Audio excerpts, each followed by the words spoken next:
You still think about them, not because you love who they were, but because some wounds refuse to leave quietly. And betrayal has a cruel way of staying alive in the mind long after the person is gone. Listen carefully, because this may explain a pain you've carried in silence. There is a person your heart keeps revisiting like an old house burned down years ago. You tell yourself you're over it. You smile, you move through your days, you build new routines, meet new faces, and try to become someone untouched by what happened. But then, unexpectedly, something pulls you back. A song, a scent, a quiet night, an empty room, and suddenly their memory stands before you again, like a ghost that knows your name. And what confuses you most is this: it wasn't even love that lasted. It was the wound. It was the unanswered questions, the shattered trust. The version of yourself that existed before they betrayed you. As Carl Jung once said, until you make the unconscious conscious, it will direct your life and you will call it fate. And perhaps that is what is happening. You are not haunted by them. You are haunted by what their betrayal awakened inside you. Tonight we go deeper, not into who they were, but into why your mind still returns to the person who broke something sacred in you. Because hidden inside that pain is a truth about your heart you have not yet understood. Part 1. The mind replays what the heart never resolved. Have you ever noticed how your mind keeps replaying certain moments like a film scene you never chose to watch again? Their words, their lies, the moment truth shattered illusion, the exact second your stomach dropped and your soul quietly whispered, "Something is wrong." That is not weakness. That is the mind trying to solve an emotional puzzle it never finished. Human beings are wired for closure. When a story breaks in the middle, without explanation, without justice, without emotional completion, the mind circles back endlessly, searching for meaning.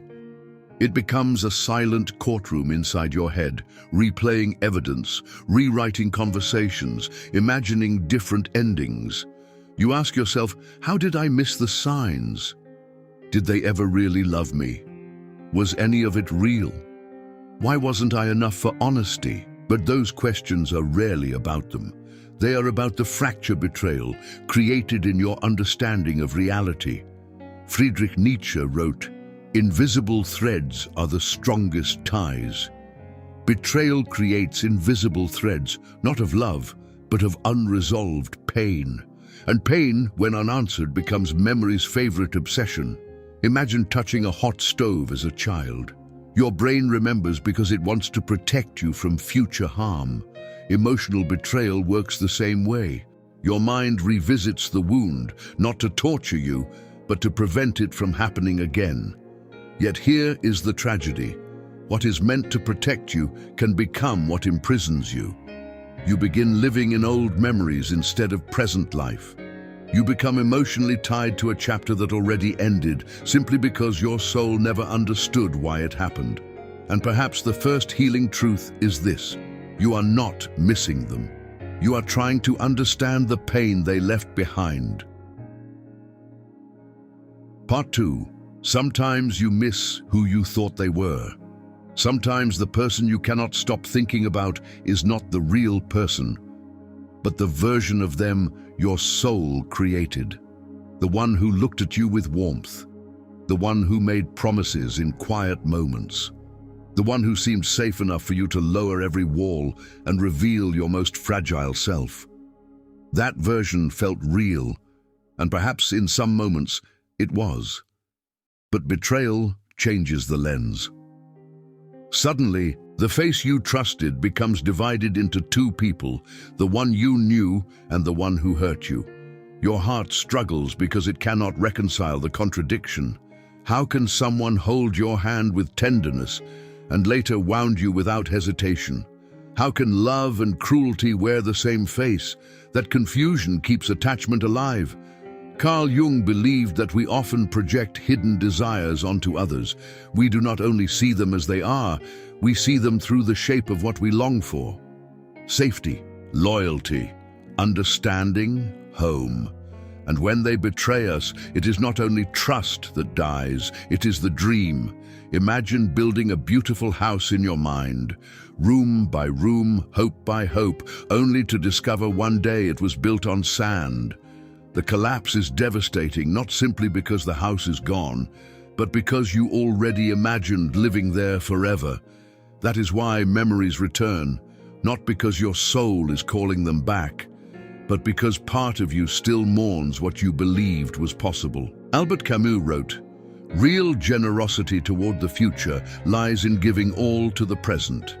Yet betrayal traps many people in a ghost version of the past, feeding memories that can never become reality again. And here is the awakening. You may not be grieving the person who betrayed you. You may be grieving the beautiful illusion that died with them. That realization is painful, but it is also freedom. Because once you separate who they were from who you hoped they were, the chains begin to loosen. Part 3. Betrayal awakens the parts of you you tried to hide. This is where the story becomes deeply uncomfortable and deeply honest. What if the reason you still think about that betrayal is not only because of what they did, but because of what their betrayal touched inside you? An old fear, an old insecurity, an ancient wound you carried long before they arrived.